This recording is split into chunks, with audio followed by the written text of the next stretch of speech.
எப்பயுமே வெளிய போயிட்டு வரும்போது, இந்த காய்கறி மார்க்கெட்ட கிராஸ் பண்ணிட்டு தான் வரணும். ஏன்னா வந்து எங்க வீடும், இந்த மார்க்கெட்டும் பக்கத்துல பக்கத்துல இருக்கு.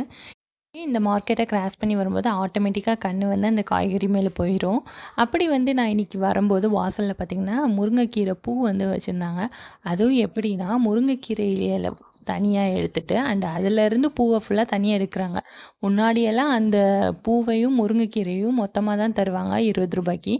வந்து எல்லாருக்குமே அந்த முருங்கைக்கீரை பூவோட யூசஸ் வந்து தெரிய ஆரம்பிச்சனால, எல்லாருமே வாடிக்கையா வந்து வாங்குறாங்கன்னு சொல்லிட்டு, அந்த முருங்கைக்கீரை பூவையுமே வந்து தனியா எடுத்து விக்கிறாங்க. அந்த ஒரு கட்டு வந்து ரூ. 10. முருங்கைக்கீரை தனியா கட்டு ரூ. 20, பூ தனியா ரூ. 10ன்னு சொல்லி தனியா சேல்ஸ் பண்ண ஆரம்பிச்சுட்டாங்க.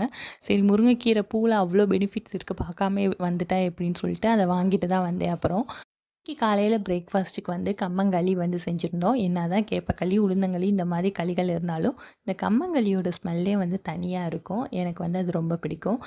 பிரேக்ஃபாஸ்ட் முடிச்சுட்டு பார்த்தா, இன்னைக்குன்னு பார்த்தா ரொம்ப வேலை. சாம்பார் பொடி வந்து தீர போறனால, அதுக்குரிய ஜாமானெல்லாம் வந்து வாங்கிட்டு, காய வச்சுட்டு, அந்த அரைக்கிறதுக்கு போகணும்னு சொல்லிட்டு காய வச்சிருந்தோம். இன்னைக்கு பார்த்தீங்கன்னா, ரொம்ப நாளா பிடிபடாத ஒரு எலி வந்து அந்த டப்பாக்குள்ள போய் அதுவே லாக் ஆயிடுச்சு. அத வந்து வெளிய போட்டுட்டு, வெளிய போடும்போது தான் பார்த்தேன், அந்த அக்காட்ட இருந்த எல்லா பூவுமே காலியாயிருச்சு. கீரைக மட்டும் தான் வித்துட்டுருந்தாங்க. கேப்ப கூட பார்த்தீங்கன்னா, மாவு அரைக்கணும்னு சொல்லிட்டு அதையும் காய வச்சிருந்தேன். கேப்ப கூட பார்த்தீங்கன்னா, வெள்ளச்சோளமும் சேர்த்துருந்தோம் இந்த தடவ. அந்த முருங்கைக்கீரைய பொரிச்சுட்டு, அதோட காம்புகள சூப்பு வச்சுட்டு, பலாக்கொட்டைய இந்த மாரி வறுத்து வச்சாச்சு சாம்பாருக்கு. இந்த வீடியோ உங்களுக்கு பிடிச்சிருந்தா மறக்காம நம்ம சேனல சப்ஸ்கிரைப் பண்ணி